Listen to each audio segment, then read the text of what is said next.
नमस्कार दोस्तों, कैसे हैं आप सभी। आज हम बात करने वाले हैं एसएसटी और साइंस की पेडागोजी के बारे में कि किस तरीके से आपको सवाल सॉल्व करना है। अगर आपको उस टॉपिक के बारे में, उस सवाल के बारे में कुछ भी क्लियर नहीं है, फिर भी आप उस सवाल को कैसे सॉल्व कर सकते हैं और कैसे आंसर तक पहुंच सकते हैं, इस बारे में बात करेंगे। तो चलिए शुरू करते हैं। आज की वीडियो काफ़ी इंपॉर्टेंट होने वाली है। देखिए, सबसे पहले एक चीज़ समझ लेते हैं। एसएसटी हो या साइंस हो, दोनों में 30 नंबर का कंटेंट आता है हमारा और 30 नंबर की पेडागोजी आती है। तो पेडागोजी हमारी 30 नंबर की आए और वो गलत ना हो, इसलिए हम ये वीडियो देख रहे हैं। और वीडियो देखने के बाद में चीज़ें क्लियर होगी कि किस तरीके से पेडागोजी को हमको सॉल्व करना है और सही अप्रोच से सही आंसर तक पहुंचना है। तो चलिए शुरू करते हैं, आगे बढ़ते हैं। क्या क्या प्रॉब्लम्स को फेस करते हैं स्टूडेंट। समस्या है एसएसटी और साइंस की पेडागोजी समझ नहीं आती। कई बार कई लोगों को क्वेश्चन पढ़ते ही कंफ्यूज हो जाते हैं कि क्या आंसर है, सिमिलर आंसर लगते हैं सारे, थ्योरी याद नहीं रहती। ये सारी प्रॉब्लम्स सामने आती है। देखिए दोस्तों, हमें ये चीज़ ध्यान रखनी है कि रट्टा मारने से काम नहीं चलता है। कॉन्सेप्ट प्लस एक्टिविटी मिला करके हमको आंसर निकालना है। ओके, तो चलिए आगे बढ़ते हैं। हमने प्रॉब्लम्स देख ली, अब सॉल्यूशन की तरफ बढ़ते हैं। सबसे पहली बात मैं आपको बता देता हूँ कि सीटेट क्या चाहता है या सीटेट क्या कहता है। ये हमारे लिए सबसे ज़्यादा जरूरी रहता है पेडागोजी को सॉल्व करने टाइम। सीटेट के कुछ पॉइंट्स है जो हमें समझना जरूरी है कि CTET child centred learning approach अपनाता है। ओके, क्योंकि वो हमेशा चाइल्ड को सेंटर में रखना चाहता है। ऐसी टीचिंग स्ट्रेटजी होगी जिसके अंदर चाइल्ड जो है वो सेंटर में रहेगा और उसके अकॉर्डिंग चीज़ें होंगी। ठीक है, ये चीज़ ध्यान रखनी है। उसके बाद learning by doing, this is the most important line. Learning by doing ये एक्टिविटी कराने का एक साइन है। यानी कि हर एक ऑप्शन में यहाँ पे लर्निंग बाय डूइंग आपको नजर आ रही है तो वो ऑप्शन करेक्ट होगा। ऐसा सीटेट हमें साइन देता है, सीटेट ये मानता है। फिर रियल लाइफ कनेक्शंस, यानी कि सिर्फ बुक रीडिंग नहीं, रियल लाइफ कनेक्शंस वहाँ पे जरूरी है। रियल लाइफ एक्टिविटी में क्या हो रहा है, इस तरीके की चीजें अगर आपको दिखती है, वो सीटेट का सही आंसर होगा। ये सारी चीजें सीटेट हमें बताता है, ये सारी चीजें सीटेट चाहता है। फिर एक्टिविटी बेस्ड लर्निंग सीटेट का फेवरेट है।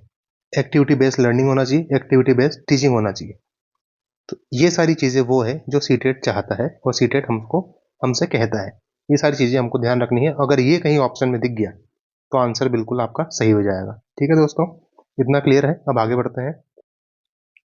अब मैं बताने जा रहा हूँ आपको एक गोल्डन रूल। जब भी सीटेट में कुछ नहीं आता है या सीटेट में चीज़ें किस तरीके से करना है, तब हमें क्या सोचना है। हमें सोचना है एक्टिविटी के बारे में। हमारा फॉर्मूला यह है यहाँ पर कि हिलना सही होता है, यानी कि हिलना सही होता है। इससे हम क्या समझेंगे, सुनने में थोड़ा अजीब लगता है लेकिन इसका मीनिंग क्या है।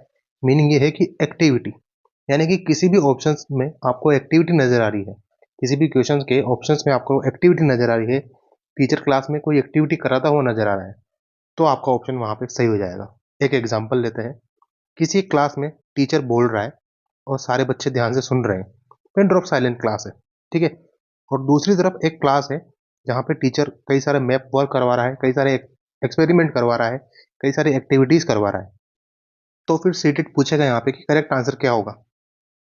तो हो सकता है कई लोगों को ये क्लास सही लगे, लेकिन करेक्ट आंसर यहाँ पे जो एक्टिविटी वाली क्लास है वो करेक्ट आंसर होगा। चाइल्ड सेंटर अप्रोच में एक्टिविटी जरूरी है। बुक्स को लर्निंग का सिर्फ बेस नहीं माना जाता, लर्निंग बाय डूइंग होना जरूरी है। ओके, इसलिए हमारी जो क्लास एक्टिविटी में इंक्लूड है वो सही हो जाती है। यहाँ पे आंसर सही हो जाता है, इसलिए हमारा फॉर्मूला काम आता है, हिलना सही होता है। जहाँ पर भी आपको चीज़ें हिलती हुई यानी एक्टिविटी करती हुई नजर आए, वो ऑप्शन आपका सही हो जाएगा। ये गोल्डन रूल ध्यान रखिए। चलिए आगे बढ़ते हैं। चलिए अब समझते हैं एक्टिविटी बेस्ड लर्निंग के बारे में। यह क्या कॉन्सेप्ट है। इसके अंदर आता है कि बच्चा खुद करके सीखता है, टीचर सिर्फ एक गाइड है और बाहर किताब के बाहर से यहाँ पे लर्निंग होती है। टीचर सिर्फ एक फैसिलिटेटर की तरह उनको गाइड करता है, उन्हें ऑब्जर्व करता है। ओके, तो देखिए एक्टिविटी बेस्ड लर्निंग के ऊपर इस तरीके से ऑप्शन में आपको नजर आता है किसी भी चीज़ में, तो वहाँ पे यही आंसर क्लियर हो जाएगा आपका कि बच्चा अगर खुद करके सीख रहा है, टीचर एक गाइड है और किताब से बाहर से सिखा रहा है और टीचर एक फैसिलिटेटर की तरह काम कर रहा है, तो ये पेडागोजी का बिल्कुल मूल मंत्र हो जाता है आपके लिए।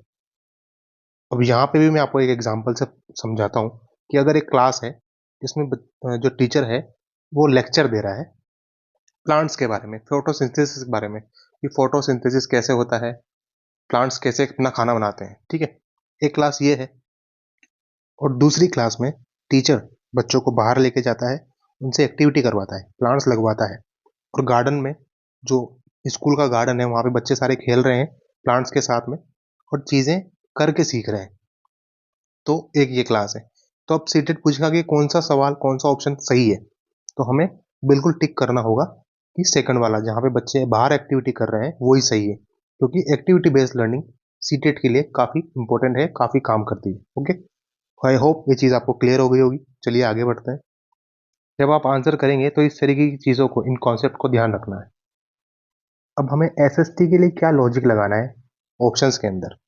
हिस्ट्री ज्योग्राफी समझ नहीं आ रही है तो क्या करना है वहाँ पे, अगर आपको मैप वर्क होता हुआ नजर आता है, ग्रुप डिस्कशन होता हुआ नजर आता है, किसी ऑप्शन में ग्रुप डिस्कशन की बात हो रही है, रोल प्ले की बात हो रही है, प्रोजेक्ट वर्क की बात हो रही है, प्रोजेक्ट वर्क कोई कर रहा है, तो आंख बंद करके लगा देना, वही ऑप्शन आपका सही हो जाता है। ये लॉजिक आपको ध्यान रखना है, ये लॉजिक आपको आंसर में लगाना है। चलिए दोस्तों आगे बढ़ते हैं। अब हम साइंस के लिए क्या लॉजिक लगाएंगे। अगर दिखाया जा रहा है कि लेक्चर मेथड है, कोई टीचर लेक्चर मेथड से सिर्फ पढ़ा रहा है, ओनली टेक्स्ट बुक रीडिंग को सही बताया जा रहा है, तो ये दोनों ऑप्शंस गलत हो जाएंगे। इन दोनों को बिल्कुल एलिमिनेट कर देना है आपको। ठीक है, एक्सपेरिमेंट की बात हो रही है, ऑब्जर्वेशन की बात हो रही है, लैब एक्टिविटी की बात हो रही है, मॉडल मेकिंग की बात हो रही है साइंस के अंदर, तो वहाँ पे वही ऑप्शन आपका क्लियर हो, सही हो जाएगा।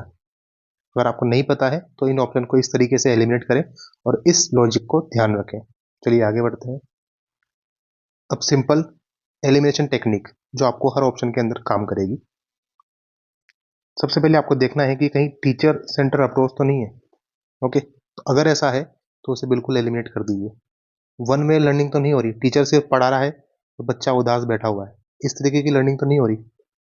मेमोराइजेशन ओनली तो नहीं हो रहा, सिर्फ मेमोराइज तो नहीं कराई जा रही चीज़ें।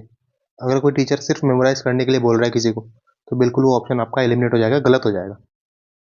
ये सारी एलिमिनेशन टेक्निक आपको ध्यान रखनी है एग्जाम के अंदर, बिल्कुल फिर आपका आंसर एकदम सही होगा। ओके, चलिए आगे बढ़ते हैं दोस्तों। आई होप इतना आपको क्लियर होगा। अब हम देखते हैं कॉमन सीटेड कीवर्ड्स जो बार बार एग्जाम में आपको दिखाई देंगे ऑप्शंस के अंदर। एक्टिविटी बेस्ड लर्निंग अगर आपको किसी ऑप्शन के अंदर दिखती है तो बिल्कुल आप उसे करेक्ट कर दीजिए। फिर अगर आपको दिखता है कंस्ट्रक्टिविज्म, तो कंस्ट्रक्टिविज्म में आपको करेक्ट कर देना है।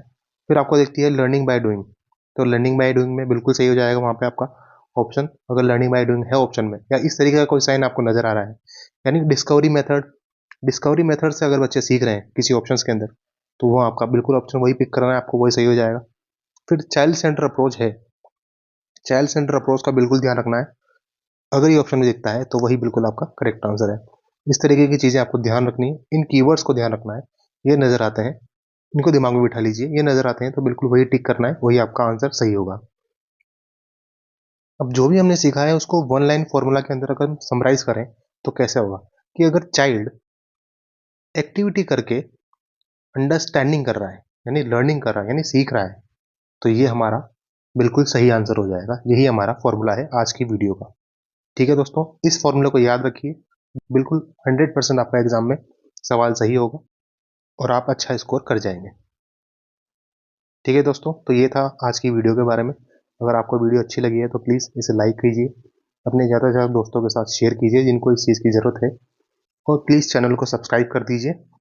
आपका एक लाइक काफ़ी मैटर करता है। आप अगर हमारे टेलीग्राम ग्रुप को ज्वाइन करना चाहते हैं, जिसका लिंक नीचे डिस्क्रिप्शन में आपको दिया हुआ है, तो वहाँ जाकर के आप ग्रुप को ज्वाइन कर सकते हैं।